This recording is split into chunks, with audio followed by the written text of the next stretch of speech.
welcome to a round 2 edition of the WCBL report. We're a day late for this one, but regardless, we wanted to fill you in on what's going on, especially after a dramatic weekend across the league in multiple series. It was an exciting way to finish round 1 and move into round 2, and we'll get into why that was with my co-host today, of course, Joe McFarland. Joe, we're going to have a short and quick one, but it's going to be a fun one because, man, was there some great stuff going on over the weekend. And you know what? Let's just jump into it. I think let's start in Saskatoon, where there was a walk-off grand slam to move the Saskatoon Berries onto the second round after a bit of a surprising series with Moose Jaw, I would say. Talk to me about, let's start there with the Saskatoon Moose Jaw series and how that all went down. Yeah, you know what? This one, I think we talked about it being a little bit closer than everybody was kind of expecting, because it wasn't necessarily that usual 1 versus 4, David versus Goliath sort of situation. Moose Jaw seems to really like being the underdog, as has been the case in the last few seasons here around the WCBL. And sure enough, they took it to task and won game 1. And then Saskatoon comes back and wallops the Miller Express in game 2, leading to a game 3 that I can only think of as being akin to 2015 Jose Bautista bat flip, because a lot of people don't remember, was it Russell Martin trying to throw it back to the pitcher, and it goes off a bat, and everything was just wild in that game. Very similar, but WCBL version for game 3 between Moose Jaw and Saskatoon, including a couple of major lead changes. Moose Jaw goes up 3-0. Saskatoon fights their way back and then gets themselves a little bit of a lead. And then it comes back and forth, and it gets tied in the bottom of the 9th. And then, of course, leads up to a very, very dramatic Carter Beck walk-off grand slam in the bottom of the 10th to get Saskatoon into the second round. It was Shin-Soo Choo who stuck his bat out for the Texas Rangers. Yes.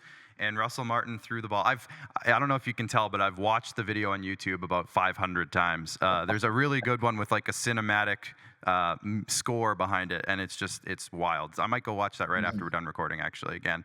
But yeah, a wild game. And when, like you said, Joe, we talked about Moose Jaw being a little bit more competitive maybe and getting hot at the right time at the end of the year, just like they did last year, just like they upset Regina last year. And of course, they come out, Weston Walls throws a gem, and kind of like we said, he's the kind of guy who can maybe steal you at least a game, maybe 2. He didn't start in game 3, but it was a really, really impressive way for Moose Jaw to wrap up their season. And huge congrats to Saskatoon for being in the second round. And let's talk about their opponent in the second round, Regina, because they maybe did something that we didn't see coming. They swept Medicine Hat in the first round, and that wasn't necessarily on our bingo cards, at least mine. Yeah, I think that was a series where I think there were 2 keys. When you and I were talking about it last week, I said, which Medicine Hat offense is going to show up? And is this Regina pitching staff that Rye Pathakos and company has brought in the real deal? And as it turns out, the pitching staff turned out, and Medicine Hat offense kind of went a little dry, didn't it? And it showed in those 2 games. And so what ends up happening? Regina walks away with a 2-game sweep in that best of 3. And kind of took everybody by surprise a little bit, to be honest. But I said that this is a very close series. It was a close series all season long. It was just a matter of, will the cards play out the way they did? And especially in that game too, it was 13-3 at one point, and you're sitting there going, oh, that was sort of what I was expecting out of Medicine Hat's offense. And so it's kudos to the Regina Red Sox on getting through and having some great pitching when they needed it. And congratulations to Medicine Hat on a great season as well, because they really did have a stellar season. It just came up a little bit short at the end. Yeah, shout out to rookie coach Jonathan Thornhill for a fantastic run, at least with the Mavericks. And, you know, if he comes back, I think the momentum in Medicine Hat will go a long way into next season.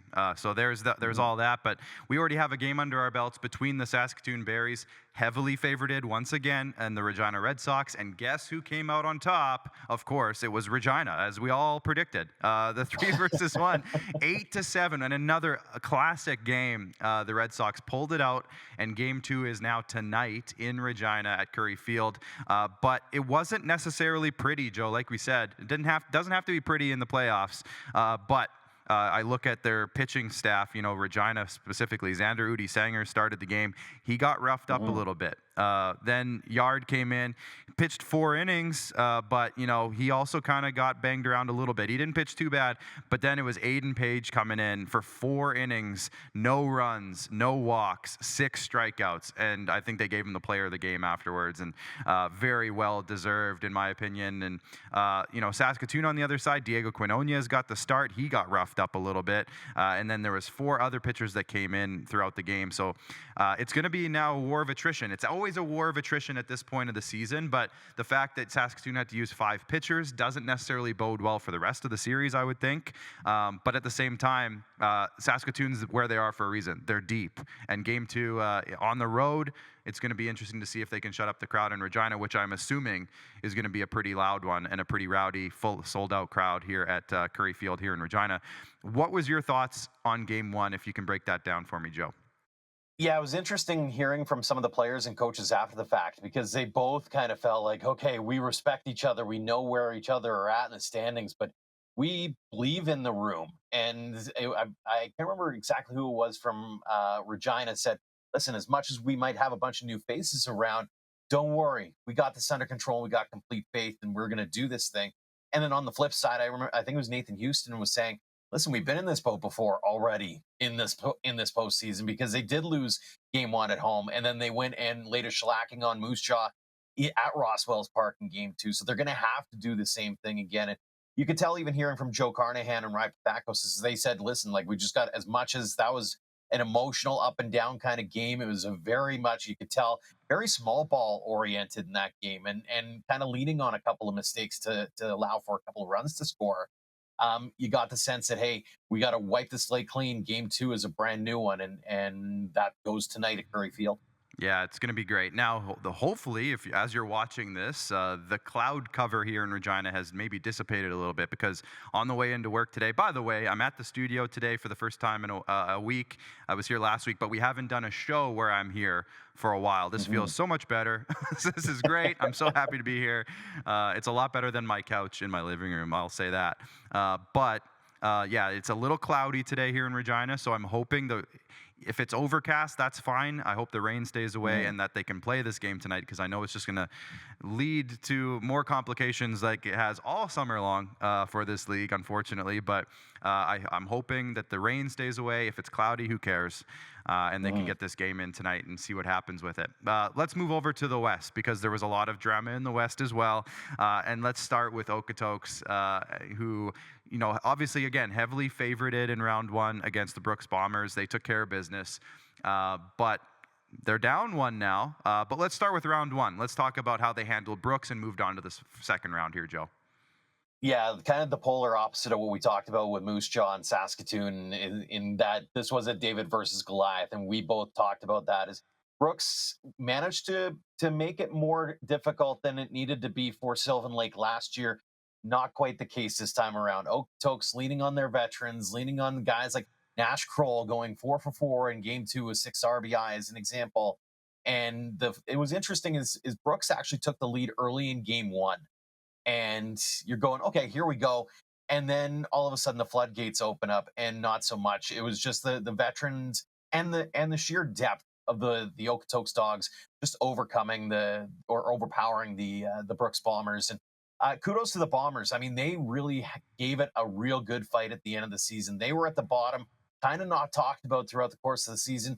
Managed to go into Fort Mac during the last couple of weeks of the season there, win 3 of 4, 4 of 4, and managed to get themselves into a playoff spot to begin with, but just overpowered at the end by a veteran group that is looking to forfeit in Okotoks. Yeah, and they're down early. We'll get to that, but I don't know if it's over. I don't think it's over. But we'll look at Sylvan Lake now. The Sylvan Lake Lethbridge series, we hyped that one up as a pretty close series. I don't know. Maybe we got one wrong, Joe. Sylvan Lake obviously outscoring Lethbridge by, I think it was 14-2 over 2 games. Lethbridge's bats just went quiet at a bad time. Sylvan Lake's pitching staff came out and did a great job of shutting down Lethbridge's pretty good offense. But at the end of the day, moving on after they rained out on the first game, so we were all like, oh no, how's this all going to work out?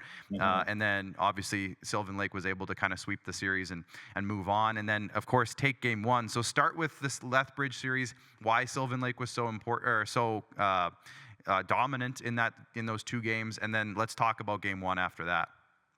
We'll go two words in game one: Josh Tucker. Just an absolute behemoth, and congratulations to Josh as well. 300 career strikeouts, takes over the career lead in the WCBL for their career in strikeouts. Amazing, amazing performance. And again, here's a guy, he's been there since 2022. He would love nothing more than to finally get that horse off his back, known as the Okotoks Dogs. But he knew also that he had to get through the Lethbridge Bulls first. And that 8-0 win sent a very clear message in game one. You do that on the road, that's not an easy thing to do up in Lethbridge. We said it during the pre-playoff show, is that the one thing knocking against the Lethbridge Bulls at this point of this, as we entered into the playoffs, was, can their offense keep up? Because we knew that they had a very good pitching staff. The challenge was, and their coaching staff even said it, their offense can sometimes go cold at the wrong times. And that was exactly what happened in game one. And it kind of permeated into game two a little bit in Sylvan Lake as well.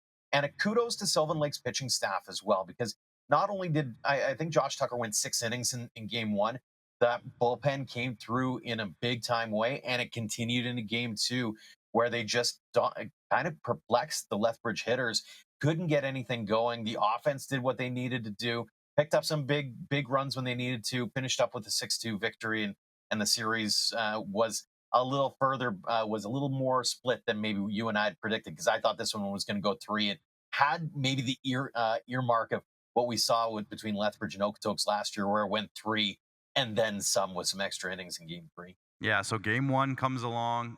Gavin Wuschke goes for Okotoks. Matthew McKenzie goes for Sylvan Lake. Couple of solid pitchers there. Gavin Wuschke, by the way, from Regina. And keep an eye out for him if you're in this Regina area, because I think he's going to be pitching for my senior men's baseball team at Nationals. I don't know if that's a secret. I don't know if I just blew something. Maybe I shouldn't have said that. But overall, the first 5 innings of this game, Joe, we're looking at a 2-2 tie going into the 6th. Not so much after the 6th inning as Sylvan Lake's bats came alive. Was that it? Was that just it? The starting pitching did great, and then the relief pitchers for the Okotoks Dogs just didn't go so well in the first inning or two after Gavin Wuschke came out of the game. Yeah, and one swing of the bat changed the whole trajectory of that game. Simon Baker goes yard in a place where he's fairly familiar with, as he's a Weber Wildcats guy just up the road at Weber Academy. He's a Cochrane, Alberta native. Goes yard with the bases loaded, changes the whole complexion of that game, and forces that Okotoks veteran crew to play catch up late in the game, which is something they didn't have to do through what it felt like most of the season. And so they did their best, and they each team tacked on another run by the end of the game there. But it really felt like Okotoks was kind of scrambling a little bit.